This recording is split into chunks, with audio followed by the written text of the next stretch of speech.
Jesse, thanks for having me. Yeah, good to be here. Yeah. So these Red Cedar conversations, like I was telling you, they're an attempt to, one, let viewers get to know who you are. There's also an intention around networking and just creating some kind of maybe video clearinghouse where people can get to know each other.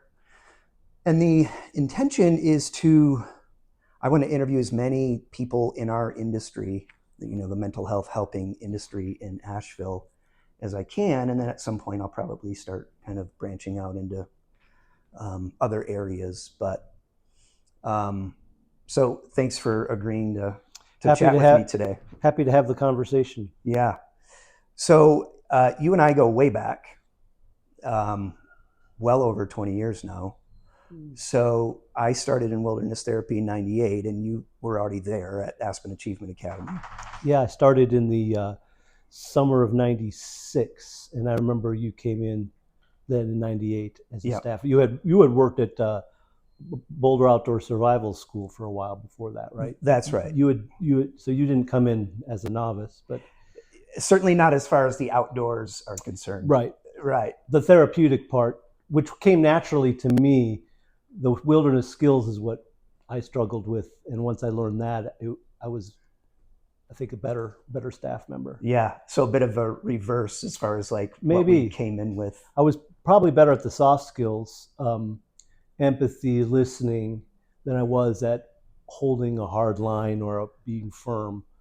But I must say, once I saw in you and others being firm as a real benefit, I thought, boy, if I could combine being firm and warm, and that has served me in my career, I must say. Yeah. I can imagine. I mean, you always struck me as being able to find that balance between firm and warm. And, I think we both understood pretty quickly that the two don't have to be mutually exclusive, right? As a matter of fact, I think I hope they pull on each other rather than, do I have to be, choose one over the other, or can I approach with both compassion and firmness? And I've had to do that in a few different venues in life, with parent workshops, parent coaching, wilderness programs, and then as a parent myself. Yeah. Being warm and firm as a duo in the field is as a staff member is hard enough, but doing it with your own family is a challenge as well. Yeah. So I know you're an LCSW, and you got your graduate degree from Boston College. Yeah, 05, I graduated with a master's degree from Boston College in clinical social work, and did my internships with some younger kids at a Needham school and home, and then a year with the VA system working with homeless veterans. That's right. I remember you mentioning that. So you went to college, your undergrad in Chicago, right? Correct. Yep. And what took you out west and into the wilderness therapy industry back in '96? Well, it was really, I went to Moody Bible Institute, and I was a pastor's son, so a lot of my soft side came from that mentoring. And my friend Joe had worked a job with me parking cars, and he went out to Utah and worked at Aspen Achievement Academy, and he came back and we went on this long bike ride, and he said, "You should come out here." There's just synergy that I was ready to leave the city. Yeah. You were done with your undergrad and just kind of looking for something. I was floating a little bit. Yeah. And I needed some grounding. And it was ironic, I moved from a big town, big city, to a very small area. Yeah. But ironically found lifelong friends through the process. Yeah. Yeah, you and I both. I mean, that, here we are 26 years later, and we're still friends. There's something about that work that I think calls people, certain kinds of people, and those are the people that I've continued to surround myself with, and many of those folks are lifelong friends at this point. Yeah, I was just thinking about something that Hemingway said, we are strong at the broken places. And I think all of us who ended up out there in Utah had challenges in our lives, whatever big or small. And Utah was a way to heal that. And Yeah. while doing that parallel process of healing, I think it helped a lot of young kids and a lot of parents through Yeah. the process. And I didn't come out there to be healed, but certainly the wilderness helped form me and set me on a good path. Yeah.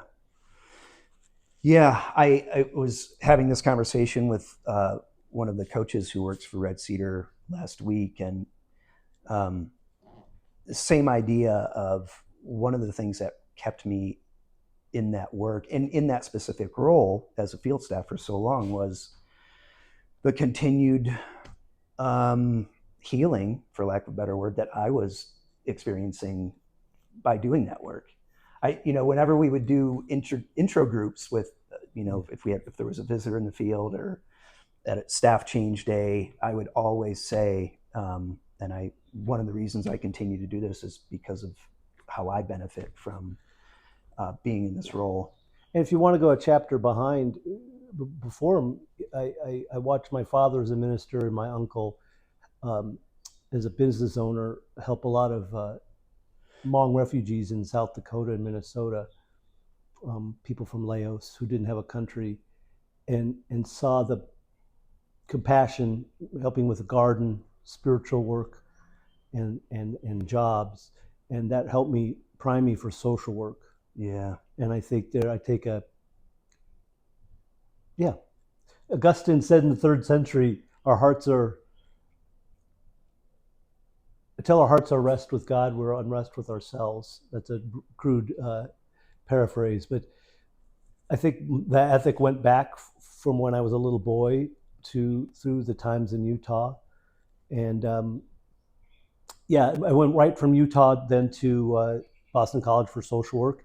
And then that brought us to 2005, and I was looking for my first social work job out of grad school. Right. So getting to Boston College, did it occur to you as a wilderness field staff that that's what you wanted to do, was be a therapist, or did you kind of know even before then that you would probably eventually end up? I had 1 year where I worked in Northern California at a group home, and with some really the toughest kind of milieu of kids I ever worked with. They were level 14 in a group home. Not to disparage them, but it was the highest level of care in California. Yeah. And seeing those therapists work was the time that I really, and of course the Aspen Achievement Academy therapists were wonderful. That was when I really decided I wanted to be a therapist. Yeah. Yeah. And not so much a wilderness therapist at first. I just wanted to be a therapist. But it turns out that I ended up finding a home at a wilderness program 3 days after I graduated from Boston College. That's right. And I think, my story's similar, but because of the wilderness therapy experience you'd had as a field staff, I'm quite certain that there was more than one job probably waiting for you post grad school. Yeah. Because that was in the heyday, booming really, time of wilderness therapy. Definitely. So it's hard to imagine that you didn't programs were put all around the country. Yeah. I wanted to stay in the VA system, honestly, because the Iraq War was going on, and I wanted to help the VA, the homeless veterans coming back. But they had a hiring freeze, and I, through the grapevine, found a job here at SUSE of the Carolinas in the May of 2005. And I ended up doing that job working in the wilderness for 10 years. 10 years, yeah. 3 of those years as clinical director, but having a caseload the whole time for a decade, almost to the day. Yeah. From May of 15 to May of 2005, rather. Yeah. To May of 15. Right. That's a good long stretch. Yeah. Some have done it longer. Right. But I really enjoyed it. Wife Grace and I had 3 kids during that time. So we started a family, and it was a good time. Yeah. So did that for 10 years, and at what point in that trajectory did you start thinking about, yeah, this is good and it's been good, but what's my next step going to be? Well, about probably 9 years in, I started feeling a little of the burnout, and maybe I wanted to do something else, but I didn't know what else to do. But I had lunch with Dr. John Huie a few times, and he was a therapeutic educational consultant and wonderful man. Ran Outward Bound for almost 20 years. Ran the North Carolina Outward Bound and Cobb's program for 19 years, almost 2 decades. Wow. Just and he said he wanted to go fishing and retire, and he said, don't be burnt out too long, because he had gone Yeah. through that in his career. Right. And it worked out that I partnered with him and worked alongside with him. He mentored me. I bought the practice, and we worked together for a number of years, and then he retired, and I still talk to him to this day. Yeah. Yeah. I don't think I told you, but I've been in touch with him via LinkedIn. He got in touch like a month ago or a month and a half ago Yeah, to he's say doing some hello. mentoring, and Yeah. he's what a great man. I Yeah. learned a lot from him, so much. Still think about the things that we work with. And he had a couple clients at Seuss with me, and so we got to know each other then. Gotcha. And so that kind of, I made the decision to leave wilderness, and soon after the time with John started with being a therapeutic educational consultant. So I help families find programs around the country and help them along the process for a year. Um, Been to 300 program visits myself. Yeah. I do a little private practice here in the office, and will continue to do that. But yeah, I've been a therapeutic educational consultant for 9 years. Okay. So almost as long as you were a wilderness therapist. Close, Yeah. yeah. May seems to be the month of transition. Yeah. We're there. Um, when talking about your tenure as a wilderness therapist, you mentioned the word burnout. Um, what were the components as you look back that led to that feeling of burnout? It's quite common in that role, but at least from your perspective, what was going on for you that was Yeah, leading to that that's a hard experience? thing to talk about, because I was going through a lot at the time with some anxiety and wanting to provide for my family, but realizing and again, maybe it's a natural course of things. If I was better at self care, would I have lasted 12 years? Or maybe it was just the cycle of a decade, Sure. and I Sure. needed a new seat on the bus. I used the metaphor back then of shedding my skin and seeing what grows back. Yeah. And I'm grateful I did it. It was a leap of faith, Yeah. I'm glad I did it. And 9 years into this work, I still feel enthused and enjoy it.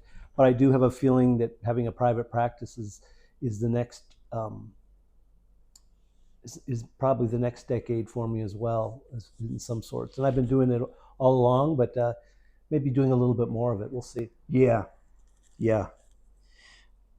As someone who spent 20 years in the wilderness therapy field between being a staff um, and then therapist, or close to 20 years, what do you what's what do you make of the latest breaking code silence and wilderness therapy programs closing, and some of the issues, especially um, you know programs locally have had recently? Like, what are some thoughts that you have around the state of the industry right Yeah, now?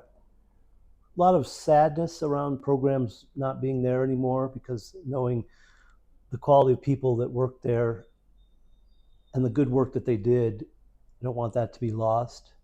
Of course, you never want to say anybody's experience negative was made up or not true. So you Mm-hmm. want to listen to people who have not done well. I mean, they used to drill holes in people's heads back in for Right. lobotomies, not a couple generations ago. And we've learned better practices of how to do things than back in the 80s and 90s and 2000s. Yeah.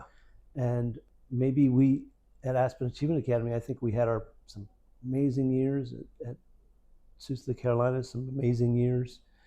Um, makes me sad that it's not there anymore. But also, we all along there was safety considerations put in check, and licensure and background checks Right. and things to ensure that bad things didn't happen. And I think that's important to clarify.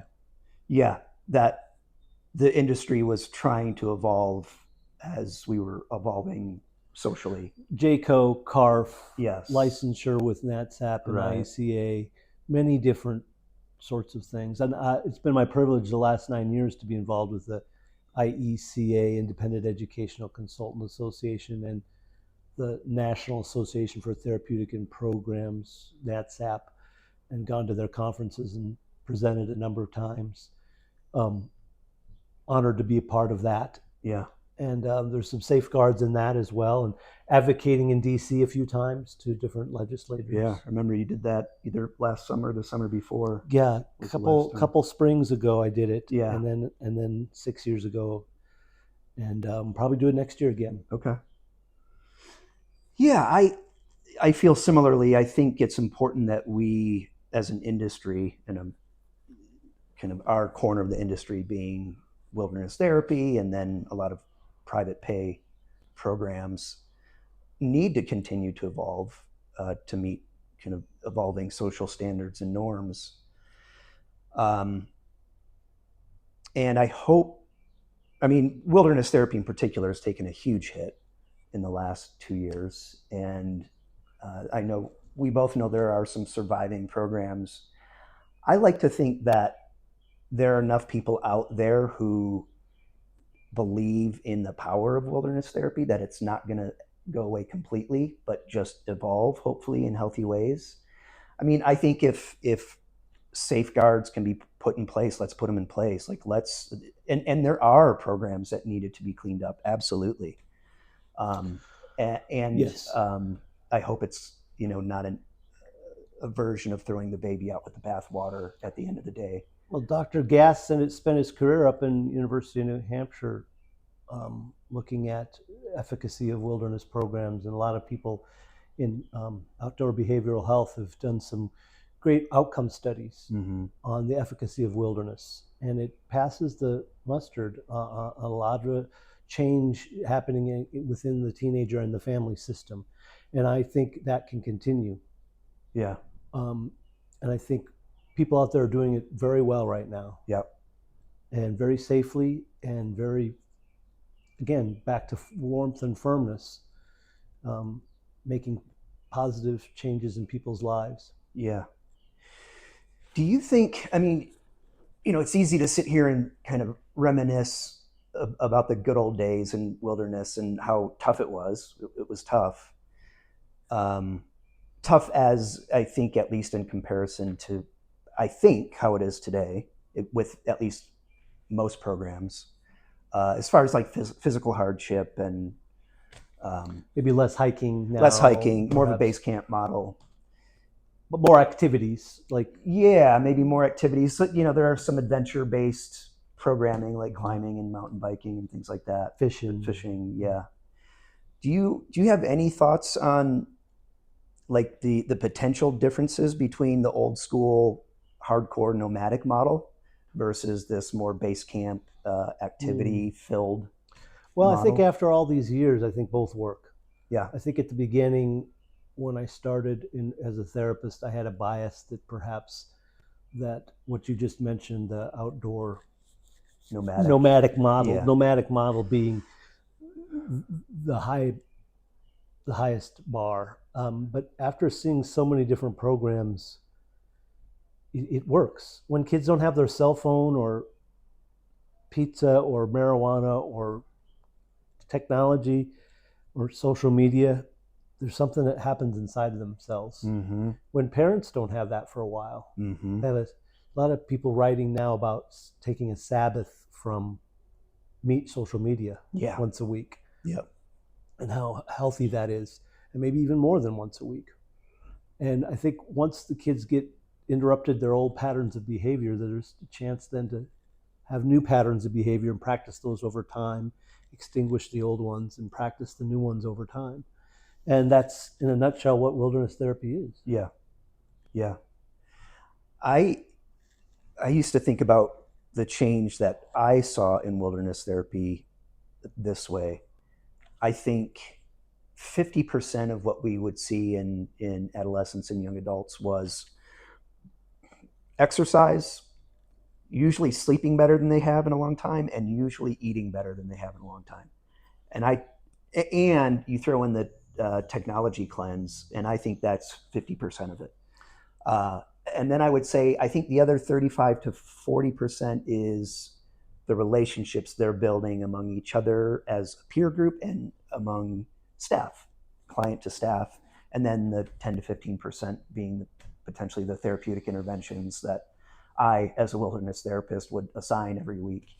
And I still like, I think one of the things I'm trying to get at in there is really the importance of just a good, solid wilderness experience. Aside from the therapeutic intention or the therapeutic aspects of it, like I think that in and of itself is very powerful. Two of my children have done Outward Bound, and they had powerful experiences. If you talk to L.J. Mitchell, when he started Idaho SUS program in '81, there weren't any therapists. That's right.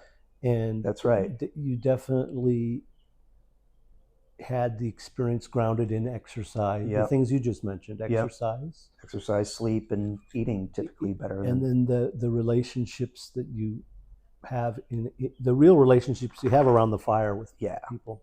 Totally. I tend to very much agree with you. And being a therapist, I know how important therapy is. But if I looked at my most important thing I did each week was talk to the field staff. Yeah. And get them trained and ready to go, to not fight every battle, to be that warm and firm caretaker for the group. Same. I think, and it sounded like I was being, just kind of overly self-deprecating when I would tell people that. But it was true. Like I firmly believe that it wasn't like this, just we were important. We were important, but kind of like the quarterback in a way. I don't know ways to say it. But I knew very clearly who was most important. In the seasons of change, and that was the frontline field staff. For sure. And for sure, I think taking care of them and nurturing them and paying them well. Certainly post-COVID, is the programs that have done that have survived. You could look at it from that lens. Sure. You could look at it from a financial lens and some investment money going into companies and the price going up. If you read Shouting at the Sky by Gary Ferguson, he's prophetic in a portion of it, talking about the financial part of it maybe being a challenge in the future. That's right. And that was written back in 97 or 8 or something. That's back in the 90s, maybe 96. He visited the group in 96, 97. And then wrote that book. That's right. I think the copyright says 96. So that's, that's a long time ago to be that prescient to look forward and see that challenge with the financial side. See the writing on the wall. And who knows, when backwards, we could have done some things differently. As a group, but the negative press has been hard to take. It has. And one of the thoughts and conversations I've had about that is, like I said earlier, I think if programs, if it was an impetus to close down bad programs or have existing programs take a look at how their policies and procedures, that's great. Like I'm all for cleaning up the industry if and when it needs cleaning up. But it does the opposite end of that spectrum, or the far end of that spectrum, is that it ends up excluding a lot of people and programs from being able to offer high quality services because it's so generalized, and there's such a social fervor behind it too that it gains, it seems to have gained some momentum. There's a tension there. You want to hear the negative stories and attend to them and make sure through background checks and trainings that those things don't happen. On the other side, is there a youngster out there who died of a fentanyl overdose or a successful completing a suicide that would have been helped by wilderness therapy. Right. Yep. Those are these unanswered questions. That's right. That's kind of that And tension. is that worth the negative stories that some people have put out there? Yeah. Yeah. I have been a bit surprised by, and maybe this has changed. I don't follow what NatSap and or IECA does all that closely, but it seemed like for quite a long time, there was no like industry-wide general counter response to the breaking code silence, like press release or anything that was like, we hear you, and I think there are valid elements of criticism in here. And how about the 97% or whatever that have at least neutral outcomes, if not very positive outcomes? More of like a counter voice, like this stuff saved my kid's life, which we you and I have many, many stories where that's the narrative. So it's been curious to me that there hasn't been more of a kind of concerted counter response. I was involved with both of those organizations and still am, and there was a response, but it was not as, the negative press gets the headlines. So I'm afraid that there's a website that aggregates positive stories about programs. Is there? Yeah, okay. It's very good. I haven't seen it. That's great. It's good to know. Other Parents Like Me is one of them, and another one is called, if you Google positive wilderness stories, it'll be there. Okay. I'll think of it in a second, the name. But some very good ways of aggregating positive stories. But if I had gone to rehab for substance abuse 10 years ago, I might not take an ad out in the paper saying I did it. Sure. Right. I didn't do that, but maybe I should have. But I could have. Just for example, maybe I wouldn't want to broadcast that. And so the positive stories sometimes get caught with the leading stories. For sure. It makes sense why there aren't more people who are more vocal about their recovery. And I use recovery broadly, not just substances, but they're positive stories of mental health struggle, because there's a lot of them don't want it to be broadcast, and there's a privacy issue there, which I fully understand. And then I think other people are just like, yeah, that was 15 years ago, and I've just moved on. I've got other things in my life that if I'm going to sit down and write about, like, it's going to be something else. Yeah, and clients I've worked with in the past, we've talked, and a lot of them have very fond memories. Some of them have, say that they didn't enjoy the experience in the wilderness. But I think for me, I've never wanted to say that they had to thank me or that was the payoff. The payoff was them living in an enriched life. Yeah. Yeah. And even if they look back to the experience and say that was hard and I was forced to do it and I didn't want to do it, rarely could they say that they were worse off for being there. Yes. Rare. That's my experience too. That was been my experience. Yeah.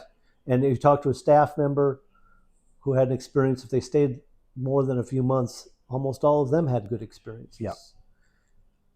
Yep. So there's something to be said for it. For sure.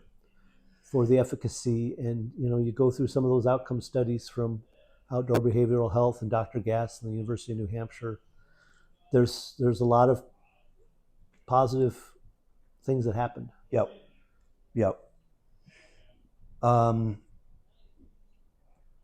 One of the, we were talking about different models earlier, more traditional nomadic model versus base camp and or adventure programming model. One of the things that I talk about, that I think of, regardless of model, I think one of the things that has to happen is the client has to experience some struggle and or hardship. Yeah. It can't be too comfortable. Whether that means, their technology is taken away, that's a form of struggle and hardship for a lot of our clients, or physical exertion is the expectation, of course, in a safe manner, supervised, et cetera, et cetera. But I think if that is missing, that struggle, that hardship, I mean, we're missing something really important there if that's not present. Going to the YMCA is not always easy, but it feels better after I do it. Yeah. Yeah, you bring up a very good point. And the young adults you work with, it's trying to learn the daily activities of life, cooking, cleaning, hygiene, job, being sober. Those are hard things Yeah, to balance. if you've never done it before. If you've never done it before. Or minimally, yeah. If you've done it with it being out of balance. Yeah. Yeah. High all the time or using substances or whatever it is. I think you bring up a very good point that change is hard. Yeah. Yeah. Change is hard, whether you're going through a spiritual change, a physical change, or a mental health change. That the process is hard, but there's also a catalyst in change. Yeah. It's how bronze becomes silver or silver becomes gold. That's right. In the chemistry world. That's right. There's a catalyst that often can bring you to a higher place. Yeah. Through some difficulty. Yeah. In a safe environment. That's right. Right. I mean, it's very much, we're talking, in certain broad terms about the kind of the hero's journey, which, we've as a society, as a culture, we've known about the importance of that for arguably a millennia or more, maybe a couple of millennia. And that's different for everyone, what the hero's journey looks like. But, very much a part of the hero's journey is struggle and hardship. Yeah. And, one of the things I used to say to parents on phone calls when I would talk about their kids in the woods and them struggling is I would say, like, as hard as this is on Johnny or Tommy, I would not rob him of this opportunity. Like, it's hard, and he can do it, and he needs to have this experience. If there's going to be emotional growth. Hearty amen. Yeah. So I can do difficult things. Yep. I can do difficult things. Life can be tough, and I can get through it. A version of that. Remember, one of the staff put on one of the kids' notebooks. I can do anything I put my mind to, even though I'm frustrated, sick, or tired. Yeah. I can do anything I put my mind to, even though I'm tired, frustrated, sick, or tired. I thought that was a very good way of kind of formulating that resilience and break through some of that negative. Like, I can't pack my backpack. Right. I can't get a bow drill fire. Right. I can't get along with another kid in the group. I can't cook for myself. I can't go on a solo for myself. I can't read that book and learn from it. Yeah. And all those things, with some hard work, pay off. Yeah. They point the way to growth. They point the way to any kind of fulfilling or satisfying life. Yeah. And notice I didn't say easy or happy, because those are more transient, right? That's where our clients get stuck, is if they're chasing ease or chasing happiness, like it begins to look like a dog chasing their tail. What I'm talking about is something deeper than that. Like, I use the word satisfying or fulfilling. And to me, that implies that sometimes it's going to be tough. Like, it's not always in the moment going to be feel good. If I get clients who have been, let's say, athletes, for example, where you've got to get up early for practice, 5 a.m. or 6 a.m. And I was like, I say, in the moment, you don't want to get up. It sucks to get out of bed, right? Maybe it's cold outside, and you'd love to sleep for another hour. But connecting to something deeper, like there's something compelling about the activity that you're about to engage in that gets you through those kind of unpleasant moments where you're peeling yourself out of your warm bed. Like, and if all they were doing was focusing on happiness, they would just pull the covers up higher and stay tucked in, because that feels better in the moment, right? But 2 hours later, when they're, they've missed their practice and they start thinking about, all of that, then it brings this kind of deeper dissatisfaction, because they realize they've taken the easy way out, the shortcut. You bring up the very good points with the rite of passage. And I think for me, as a Christian myself, I've been thinking a lot the last year about spiritual growth, and it's not easy. Right. And I think a lot of pop spiritual growth around the countries. Here's the fast way to be happy or rich. Yep. When the reality is, it is like getting up at 5 a.m. and wanting to pull the sheets over your head. Yep. But getting one step after another, getting up and moving. Yeah. And then seeing what good things come from that. Yeah. From other people and relationships. Yep. I remember Aspen Achievement Academy. That was see if I can remember it. Through the medicine of wilderness and relationships, we discover the fire within. That's it. Through the medicine of wilderness and relationships, we discover the fire within. I haven't heard that in years. Yeah. But that's it. Yeah. Not bad. Yeah. So in your role as a consultant for the last 9 years, what, working with both adolescents and young adults, and maybe you could break these up if you want, but what tend to be the most difficult issues in a transition for your clients as they're leaving wilderness, or if they're in some kind of front country residential program, but they're transitioning home or transitioning to another program? Like, what are some of the pitfalls that you commonly see? Old patterns coming up, like substances and media, and lulling oneself to sleep through video games or substances. But I think navigating the day-to-day in the modern world, there's a lot of pitfalls, a lot of distractions. Mm-hmm. And thankfully, these programs take away those distractions. But the keen, wise program brings back a few of the distractions at the end of the program to help them benefit. Yeah. If you first time you see some chocolate pie, probably going to eat it. Right. But if you learn how to make a healthy dessert, I don't know. There's a lot of ways to look at it. Yeah. Like, begin to create this hopefully new, healthy relationship with, let's say, technology, while still in this very safe, supported context of whatever the therapeutic container is. Well, is that what you mean? I think so. And I think looking at it as humans, like there's a potential for so much good in all of us, and there's a potential for a lot of awfulness in all of us. Yeah. And so we're simultaneously good and bad, if you will, and we need to feed the good part of ourselves. Yeah. Yeah. And I think in wilderness therapy, we see that. Yeah. You take a group of random adults and put them out in the desert island somewhere, and they're going to show their true colors in some awful ways, but they'll also show some compassion. Sure. Yeah. And these programs are, I'm grateful I've been a part of them. Yeah. It's my privilege. Yeah.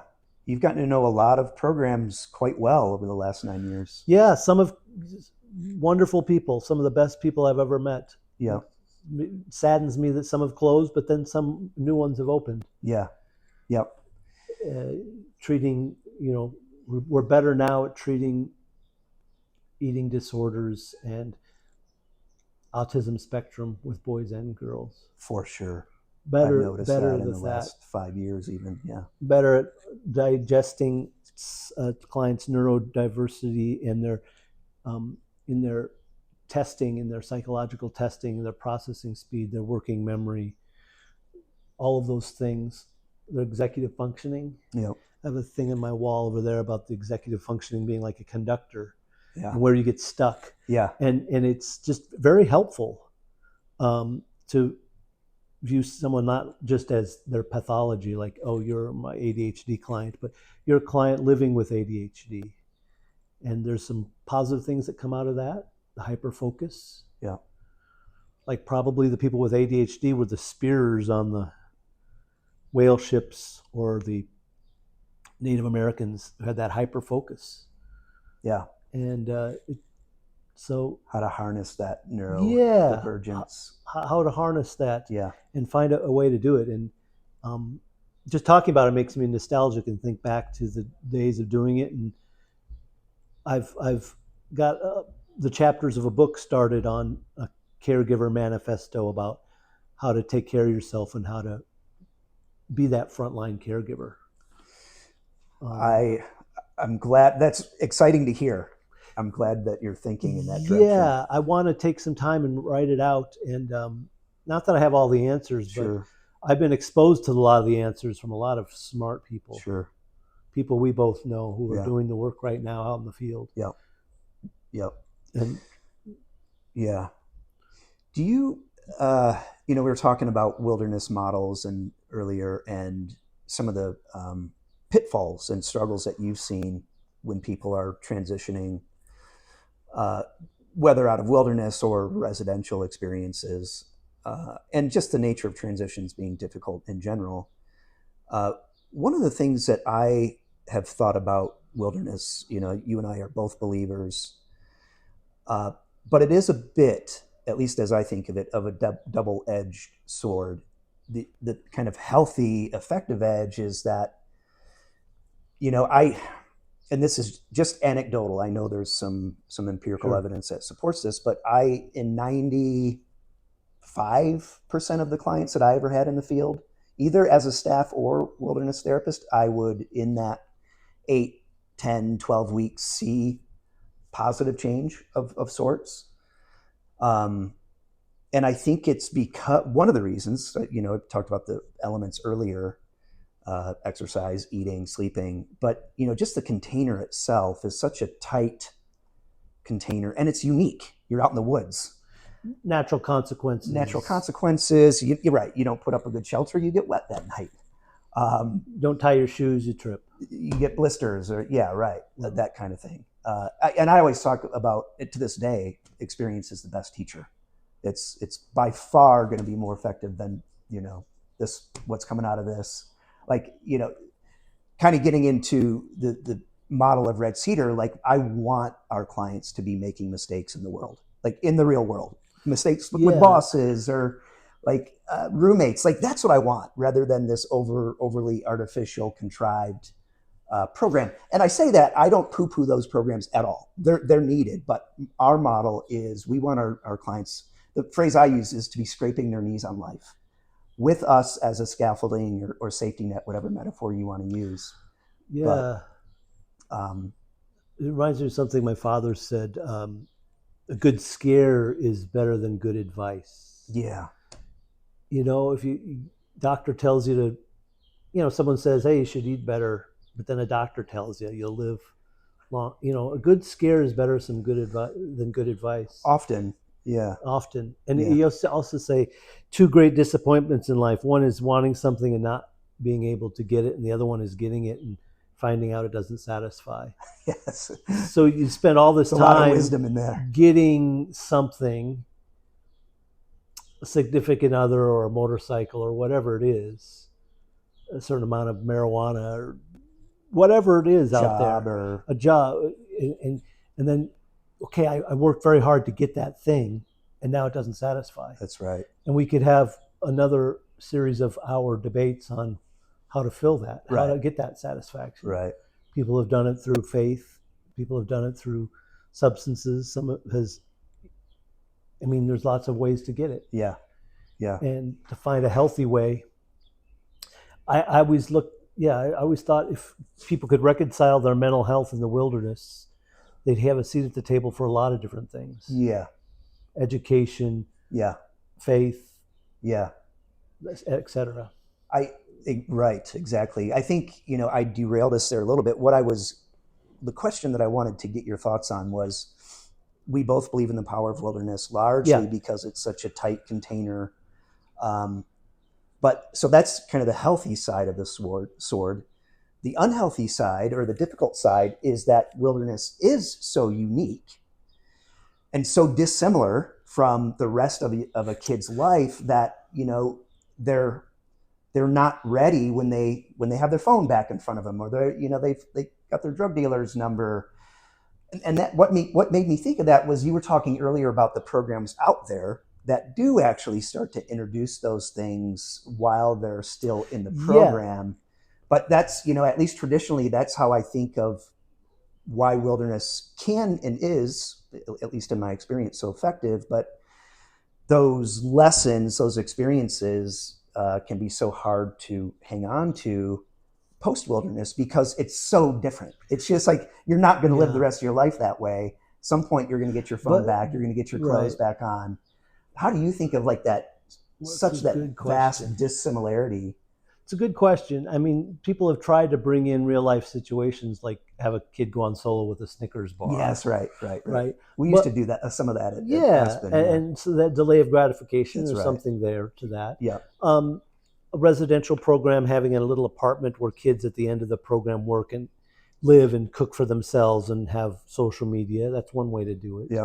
But I'd like to maybe challenge the assumption that wilderness is not real life. I mean, it isn't our modern life, but it does have elements of natural consequence and connectivity Yeah. Maybe and real human life to is not human, the human to best. human, Yeah. but it is unique. Yeah. But what's a better environment to scrape your knees with a supportive environment? Sure. Jail? Yeah, that's right. That's right. I don't necessarily know if I have a better. I don't have a better Yeah, environment. You're right. Like jail, homelessness, like jail will do it. yeah, yeah, maybe, yeah, hopefully, because sometimes it can go the other way. But Of yeah, course, it could. but I mean, it can humble you, I would say. yes, right, Does it help recidivism? No. right, That's an ongoing debate, but yeah, it does slam the door right, and give you some firmness. for sure. And I think a lot of people are headed that way if they don't get their substances and behaviors in check. Perhaps. Yeah, it's hard to say. Like that's interesting too. Like thinking back over our span in mental health, how many of those adolescents and or young adults would have at some point wound up entangled with the law? I venture to say a decent percentage. I don't know, 30, 40%. Economically, maybe they would have been saved from some of it. That's right. But a lot of the clients we worked with have had some done something on a lark while they're high. Yeah. And maybe gotten a program in lieu of jail time, of juvenile time or yeah, adjudicated time. Yeah. And good for them. Wouldn't it be wonderful if all kids could do that? Poor kids as well. Yeah. Inner city kids. Yeah. Keep people of color. Yeah. But yeah. Yeah.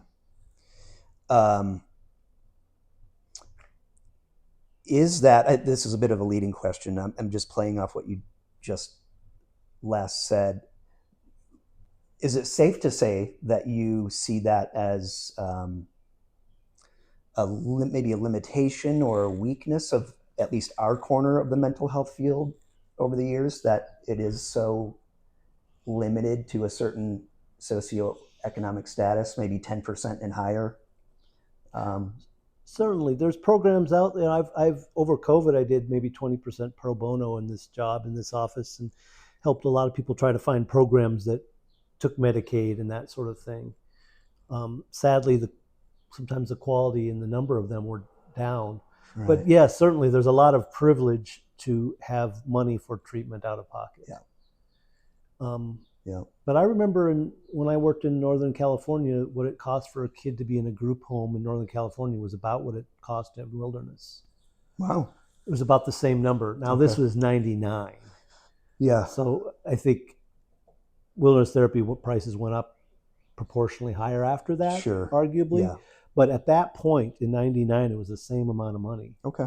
So, you wonder, could there be more wilderness elements? We took those kids at that home and we took them camping one time. Yeah. That was hard. I'll bet. The peacocks woke us up early in the morning. But we were right on the water up in Northern California, and it was quite beautiful. Yeah. Yeah. But a lot of those kids had never been camping before. Yeah. First time in the woods. Ever. Yeah. Yeah. Well, I want to give at least a little time here at the end for you to talk about, the word transitions has been used a number of times in this conversation, and you were a wilderness therapist for 10 years, an ed consultant for 9 years. You're still ed consulting, but you are also moving into private practice therapist, right? Yeah, I feel strongly that working with local families, couples, taking insurance, taking the harder path of working with maybe people with not as much money as who can afford a program that could be my calling. And I'm going to start it in earnest in the fall and do both. And I'm excited. Yeah.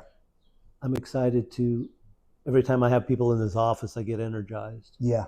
Although over COVID, I think I did some very good work in this office, being isolated Yeah. in Zoom and all that. We found ways to get through, but now I want to do more face to face. Yeah. And I don't know if there's a time that goes by that I'm not in this office where I don't speak highly of it. Like maybe we'll see if I can get a shot of the entire office, but it's just beautiful. And you've got the mountains out the windows, and I mean, what a space to be able to inhabit. If the client sits on the couch and looks out at the mountains rather than at me, there's kind of a collaborative effect. Yeah. Like we learn mirroring and matching with students, like, let's work on this together. Let's work on this problem together rather than me being above you and Right. shaming you. Yeah. Let's work on this together. Right. And that's what I've spent my career doing, and that's what I want to keep doing. Yeah. Well, I wish you the best of luck, and of course we'll be in touch. Yeah. Yeah. Thanks for this opportunity. It's really good to talk to you and unlock some of these memories, and you're a good interviewer. Oh, good. I appreciate it. Yeah, thank you. Good. Cool.